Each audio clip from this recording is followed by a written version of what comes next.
What is a pet peeve that I have about the classic menswear space? This one, I have to figure out how to limit it to just one pet peeve. Just kidding. But seriously, it's going to be how the trend in the industry, both from the makers, the artisans, as well as the consumers or the actual community of consumers, is, the emphasis on individual like details as opposed to the value of like the overall sum.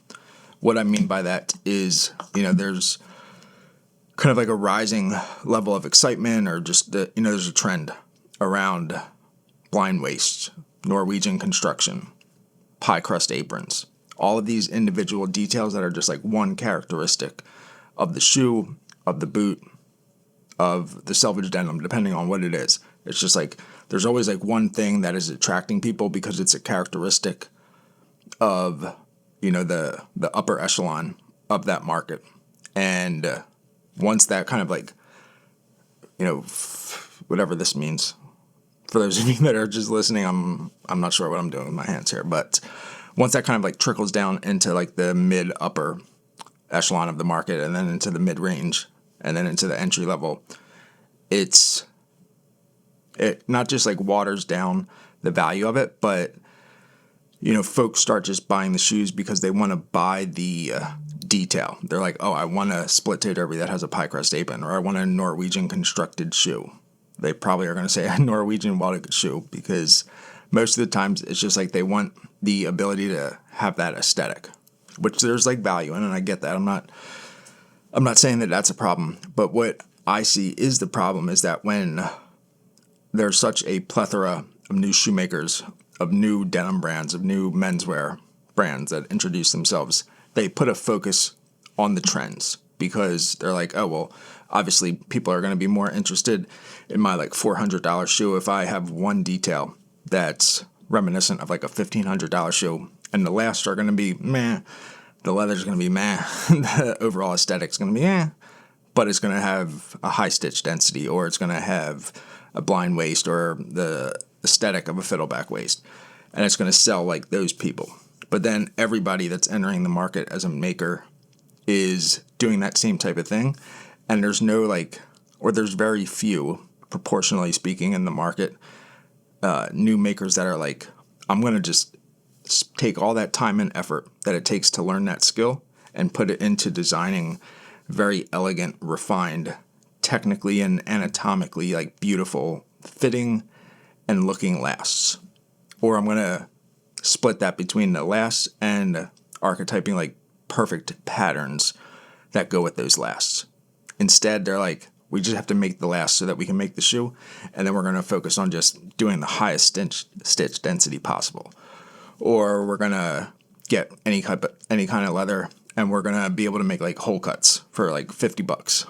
I'm exaggerating, and I'm not speaking to any one maker here, for those of you that may get upset, but that's my pet peeve. I would much rather see some of these like new makers that are coming into the market prioritize the foundational skills that more classically trained shoemakers, bootmakers, have to learn in their training, because that's going to propel them into like more success would be my guess, because they're going to have better fitting shoes.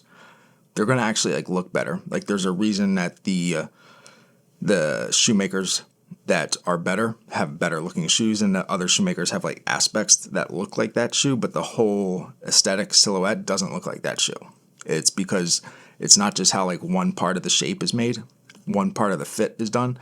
It's how all of those individual pieces are able to be crafted together in a very harmonious and anatomical shape that both like looks beautiful but is emblematic of how a foot behaves and how a shoe needs to fit a foot. So that pet peeve is like, stop prioritizing stupid trends that people just buy because of the trend, and prioritize the foundational elements of your craft so that you're able to make a very beautiful, functional, and detail-oriented shoe, or boot, or pair of selvage, or suit, whatever it is that you want to do. nail the foundational elements, let the trends go where they go.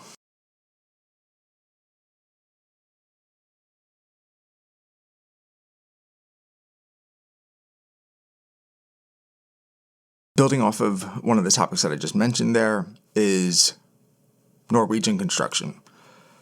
Not, again, like directing this at anybody in particular, but Norwegian construction is not a welded construction.